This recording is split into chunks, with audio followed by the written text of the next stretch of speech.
Hello, everyone, and welcome to today's keynote session. I'm Julia Tidigs, a member of the KTS board. And as you can see, probably this meeting is being recorded and made available at the KTS website, where you can access the keynote speech afterwards. The discussion following the presentation, however, will not be recorded. And during the lecture, you can put your questions and comments in the chat or simply write the word question if you would like to ask a question to our keynote speaker afterwards. But now I would like to introduce our keynote speaker today, Jørgen Bruhn, who is professor of comparative literature at the Linnaeus University in Sweden. And as we can see here at the Linnaeus University Center for Intermedial and Multimodal Studies. And Jørgen Bruhn has a broad research repertoire and has published books on Bakhtin's theories of the novel, French medieval literature, and more recently on intermediality and adaptation studies. And I would like to mention the book Intermediality and Narrative Literature, Medialities Matter, that was published in the Palgrave Pivot series in 2016, and the volume Cinema Between Media, an Intermediality Approach, co-written with Anne Gjelsvik and published by Edinburgh University Press in 2018. And his research deals with literature, film, TV. There's even an article on the TV series The Wire, I've noticed. And I think his research is characterized by the fact that it accomplishes the feat of being theoretically innovative and astute, while at the same time making for great reading. And there's also articles and books that are very productive to work with, for example, master students with in teaching. And in his current research, Jørgen Bruhn focuses on connections between intermedial studies and eco-criticism, something that I believe is at the core of his plenary talk today, the title of which is Intermedial Eco-Criticism, Sensing the Anthropocene Crisis in Contemporary Ecomedia. Jørgen, warmly welcome. The floor or the Zoom room is yours. Thank you, Julia. Thank you for a very also generous introduction. And thank you so much for inviting me. I'm really eager to do this. I've been looking forward to it. Of course, I look very much forward to come to beautiful, interesting Helsinki, but now we do it this way instead. I'll begin a bit anecdotal by mentioning that in February 2021, Åsa Beckman, a high-profile editor and columnist in Dagens Nyheter, described a personal experience.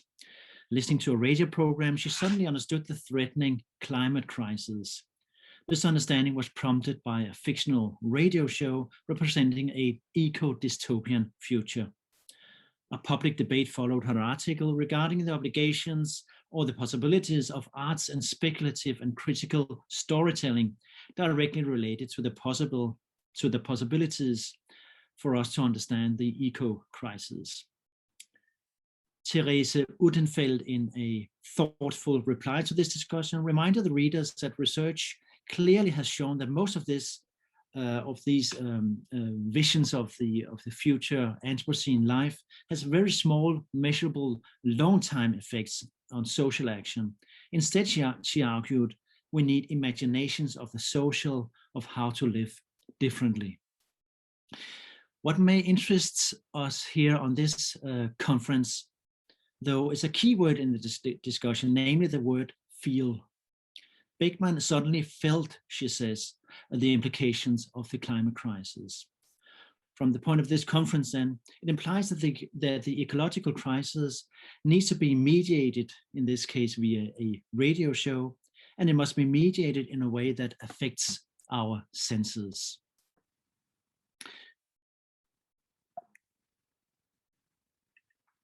The theoretical background for this presentation is developed in a research cluster I'm part of at Linnaeus University Center for Intermedial and Multimodal Studies in Växjö. we study the Anthropocene crisis as something which is man-made and media-born, as my slide here says. And also we analyze and compare representations of scientific facts and arguments to provide understanding of the mediated ecological crisis. And this includes a very, very wide field. This is really the core idea of Intermedial Ecocriticism, to analyze and compare a very wide field, including then scientific reports, popular science, web communication, graphic novels, etc., etc.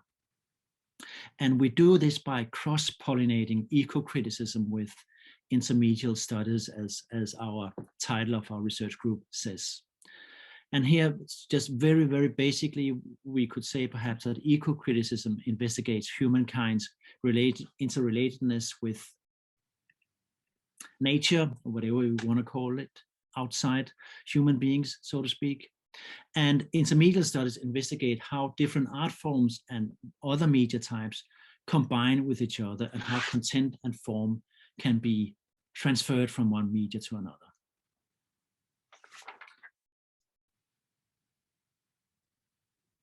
In today's presentation, I would like to address the conference theme by thinking about how the question regarding senses of and senses in literature and other media might relate to this question of intermedial eco-criticism. And to consider this, I will postulate three things. My first postulate is really what we're doing in our research center in Växjö. We're saying that meaning making is intermedial. The intermediate background for thinking about sensation and literature is very nicely described, I should say, in the conference call for papers.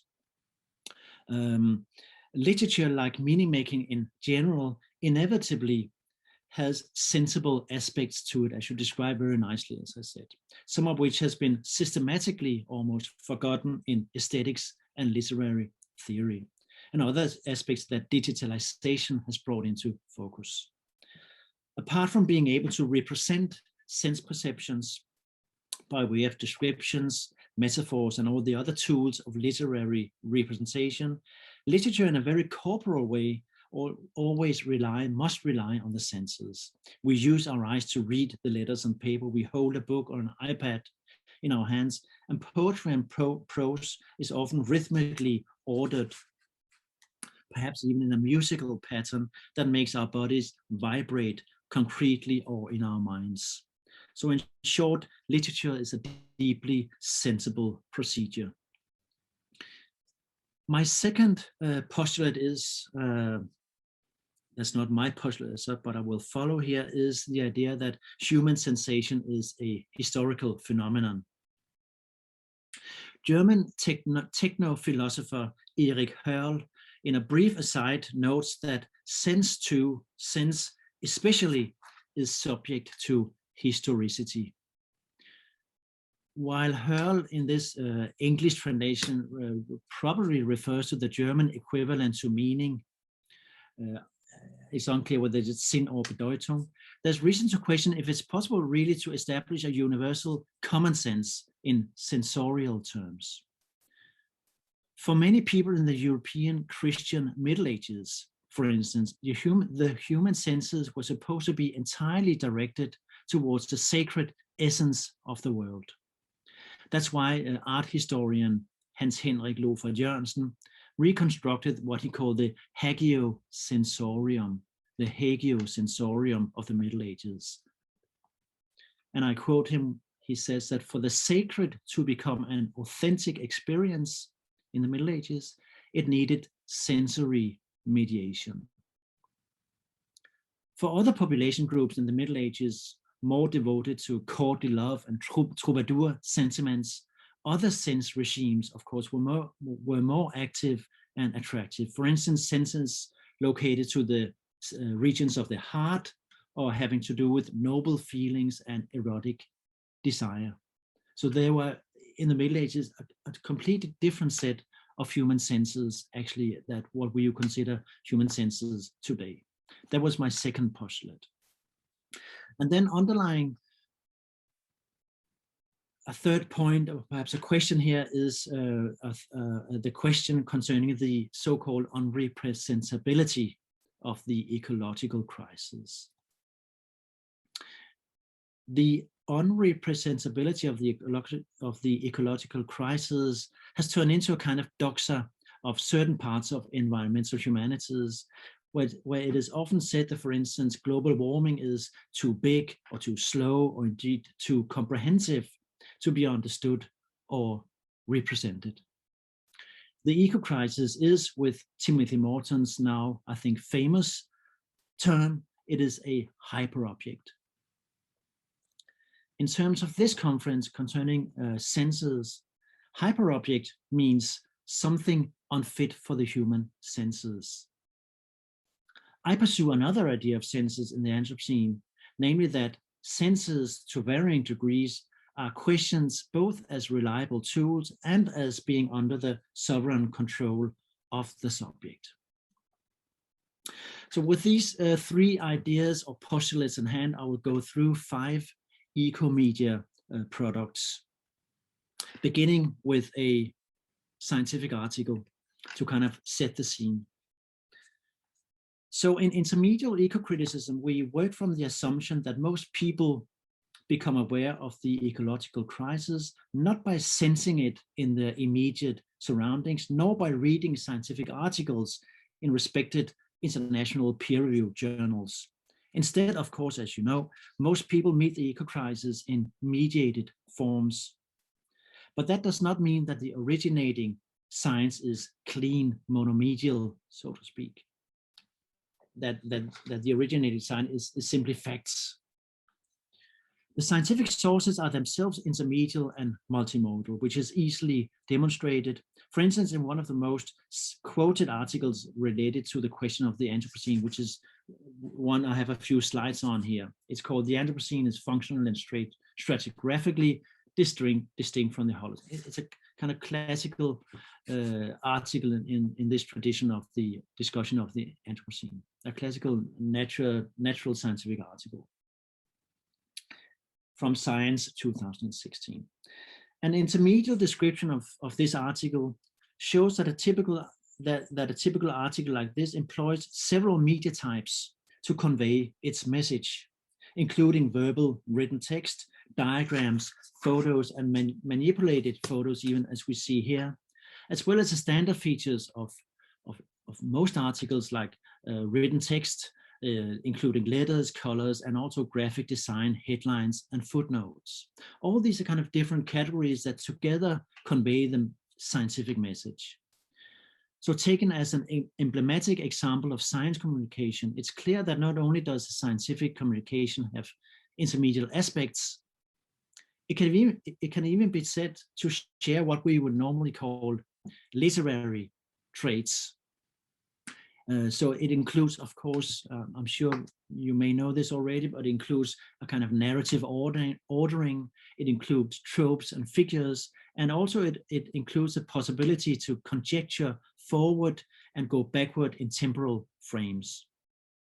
All this in order to make the collected and organized data meaningful or sensible, we could even say. And I'm just going to click through some of these kind of screenshots of the article just to give you an impression, of course, of this widely intermediate and multimodal aspects of a scientific article.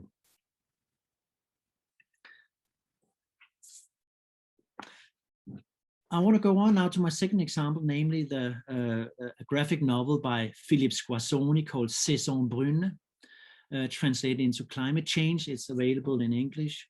That tells a story of a comics graphic novel writer who becomes aware of the climate crisis.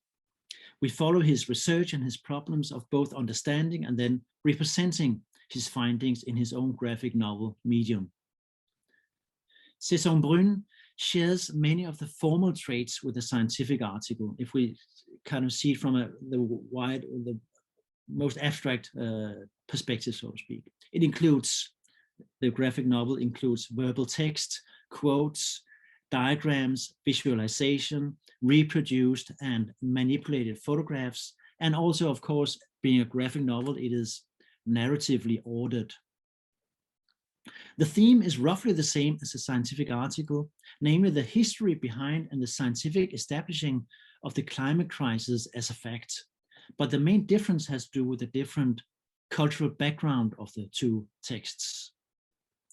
The article communicates to a scientific community where objectivity and repeatability are strictly ordered by carefully establishing scientific truth claims. Even the graphic novel wants to be truthful, and the graphic novel operates with systematically constructed truth claims too. But whereas the article stabilizes truthfulness by way of scientific data and observations, so these are basically data in the scientific article that could be sensorically recollected. The graphic novel instead creates truthfulness by the exact opposite strategy. All data points need to be mediated by the personal subject and his senses. And being an autobiographic graphic novel, the protagonist research, reformulate, and then visualize his efforts. He translates from one media type and one media register to another, and one sense register to another, like the scientists do who translates raw data into research results and then into scientific articles. Therefore, the major difference is the construction of truth claims here. More specifically, the insistence that all knowledge in the graphic novel must be transformed through the individual subject. This transformative process is hidden, or at least uncommented, in the scientific article. The graphic novel offers a subjective framing of the facts and a reflection upon how these facts can be meaningfully represented for them to make sense. Now I'm just going to click through some of the images of this, I think, very interesting graphic novel to give you an impression. Here is the opening page, where it's very clear there's a kind of metafictive opening, how to represent something in the graphic novel form. Here we have this kind of mixture of the working room and the graphs and the working subject. We have these kind of existential, deep reflections of these individualized author. We have,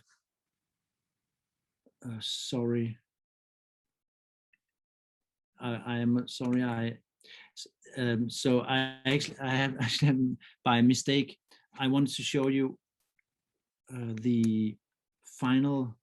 Here is the final page of the novel, where we kind of see him sitting down to write this and construct this graphic novel, which is a kind of response to the opening of trying to find ways to represent the climate crisis. So this was a graphic novel.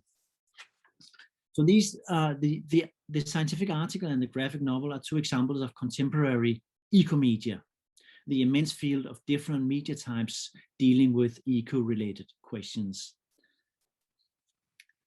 Now I will discuss three novels, I guess you should call them, which deals with eco-related questions in very different ways relating to the senses. And I'll begin with this. I think they're all more or less published around 2018, 2017, 18, 19, these novels, and I'm going to discuss. And first out is Rebecca Lay's post-apocalyptic dystopian 2018 novel, Sweet Fruit Sour Land. Two female narrators describe a United Kingdom after catastrophic climatic overheating and failed harvests, resulting in hunger and then in dictatorship. This realist novel is set in a very near future without any supernatural or inexplicable parts. It is, and critics have noted this, in many ways a sensation-driven novel, based as it is on the lack of food and thus of a persistent sense of hunger. The tactile, visual, and taste impressions of, for instance, an avocado, for us perhaps simple thing like an avocado or an orange or peach, are described in great detail. This is not the first apocalyptic novel to focus on food scarcity and hunger, to say the least. And it's part of a wave of, I would say, middlebrow literature, cinema and gaming, often but not always directed to a young adult audience, even though this is not a young adult audience. It's part of this mainstream almost literature that ticks the boxes of anti-fascism, eco-consciousness, and ethnic and gender anti-normativity, but that seldom dares to be as dauntingly dark and stylistically consistent as, for instance, Cormac McCarthy's The Road. However, the novel nicely exemplifies one way for literature to represent human senses in an abnormal world, a world out of joint. The story world of Sweet Fruit Sour Land, and this would go for more well-merited contemporary sci-fi authors like Kim Stanley Robinson or others. The world is distorted and dark, but humanity, including the human senses, are identical, are unchanged. Fredric Jameson, as you know, and later Slavoj Žižek and Timothy Morton, has stated that it is easier to imagine the end of the world than it is to imagine the end of capitalism. Rebecca Lay's novel seems to suggest that it is easier to imagine the end of the world than it is to take seriously that the human senses might be historically changeable. This is different in my next example, Lydia Yuknavitch's The Book of Joan from 2017, which is an ambitious, melodramatic, very dark vision whose generic and highly original fictional setup is filled with intermedial references. The post-human fantasy setting offers an example of literature-music relationships that has been investigated a little bit and that I will briefly comment upon here. So this is a book about a world in 2049, not too far from now, where planet Earth has been destroyed and the survivors live in a giant spaceship called Ciel, Sky or Heaven, under the control of a former TV star turned president, Jean de Men, he is called. The protagonist, Christine Pearson, is androgynous like everybody else in the space diaspora. She, like other resistance members, communicate and remember a revolutionary planetary past by tattooing complex narratives on her body, which perhaps a kind of reference to then another medieval author, Marie de France. The host of medieval author names suggests to the educated reader, at least, that the novel is a kind of historical allegory with medieval authors acting as heroes and villains. The represented human sensation in Book of Joan are often relates to torture, war, splatter, and pain, as well as to the painful writing experience it is to tattoo on your own body long stories. But also to eroticism, to sex. The erotic sensation is somewhat paradoxical, given that the surviving humans on the spaceship lack genitals, we are told. That does not, however, prevent sexual sensations. And I have a quote here I'm going to read. Oh, I don't mean somehow grow a clitoris back or slit open my own crotch to recreate a pair of flaming red lips. I mean that I dry my hand between my legs and use my middle finger on my right hand as conductor. I haven't forgot the symphony just because my body has changed. I mean, I can spread my legs as wide as I can without dislocating my hips. I mean that I arch my back and thrust my hips up towards nothingness. I make the mouth shapes of, oh God, oh God. I haven't lost that place in my brain where fantasy lives and thrives, screaming. As opposed to the autobiographical strategies of Squarzoni's graphic novel and the realist aesthetics of Rebecca Lay, this is another representation of sensations. The erotic pleasure here is intermediately compared to a symphony and to an electric circuit, and as a kind of ersatz of the lost genitals. Sexual excitement and even sexual release here functions despite the lack of conventional physical senses, and as such, consciously or unconsciously, it points back to the multifaceted medieval sensorium that I mentioned before, where sensing was not restricted to the modern compartmentalized 5 standard senses of sight, hearing, taste, smell, and feeling. We have another sensorium going here. Juknavis's prose has a further literary sense dimension. The form of, for instance, this quote does what it says in its rhythm and ordering of words. The reader is not only seeing or hearing for our inner eyes these sense impressions, the rhythm and the rhymes of the text actively performs the erotic contents in the quote. The rhythmical repetitions make us breathe and perhaps sense together with the narrating protagonist. This is something that Heidi Hart has described very nicely. So summing up, in Juknavich's neomedial posthuman world, the senses play a crucial role on different performative levels, and they are triggered by new effects and mastered by new effects. Human sensations are utterly historical, I would argue, in Book of John. In my 5th and last example, Solar by Theis Ørntoft, I turn to Nordic literature then. Danish writer Theis Ørntoft's crisis-ridden and moody modernist poetry from 2014, it was called Digte 2014, was met with commercial and critical success in Denmark and abroad. You may have heard of his poems. But instead of capitalizing on the proven success concept, his writing took a decisive new turn with his Solar from 2018. It's called novel in the paratext, but it's debatable what kind of text it is. Solar opens in a first-person essay style where we meet the successful poet and creative writer and creative writing teacher who's called Theis, like the author. He shares his reflections upon nature, culture, the welfare state, and literature, culminating in a much quoted phrase that the private or the personal is not longer political. The private is planetary, he says. He likes these kind of slogans almost. But the protagonist leaves his social and intellectual comfort zones. He manically starts to work out in a fitness club. He moves to a Copenhagen suburb with a working class girlfriend, and he becomes introvert and absorbed in immersive and violent video games. All thoughts of planetary relations or crisis seem to be gone. Having tested and failed to live the contained small life, he travels, then leaves his girlfriend, he travels south, pursuing a life of even more alcohol and drugs than even before, and engaging in weird fantasies and violence.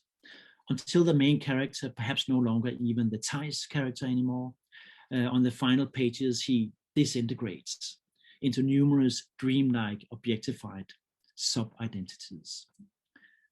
The book is a strange eco-critical reflection of late or post-capitalism Western societies that does not depict a distant future, but it focuses on our present situation of ecological crisis phenomena and human alienation. It works on 2 deeply interrelated levels concerning human sensations and perception, a philosophical and an intermedial level that together takes seriously, I would say, the claim made by Erik Hørl and many other contemporary thinkers concerning the technologically historicized nature of the human senses. With his initial planetary insights, Theis, in the book, Theis sees the world around him and himself in this world in a new light. Following a new materialism agenda, I think, he describes everything's interconnectedness, and he describes the distributed agency of subjects and objects around him. He's acting upon subjects and objects in the world, but objects, structures, and infrastructures also act upon him. He observes in a cynical tone, which is half amused, half depressed, he describes his own defeated and minuscule role in the rhizomatic chaos of human non-human relations. Or we could perhaps use Timothy Morton's word, the mesh here. Therefore, what could have been developed into a philosophical breakthrough for the narrator to finally understand how he relates to the world of intricate, non-hierarchical patterns. Instead, it is described in a satirical, almost nihilistic tone.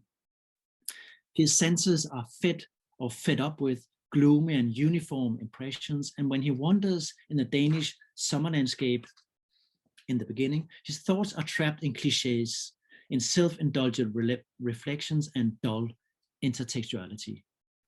His sense impressions do not lead closer to the world outside him, rather the opposite, because he lives in a world where communication technologies and media are part of a technosphere that he only vaguely understands.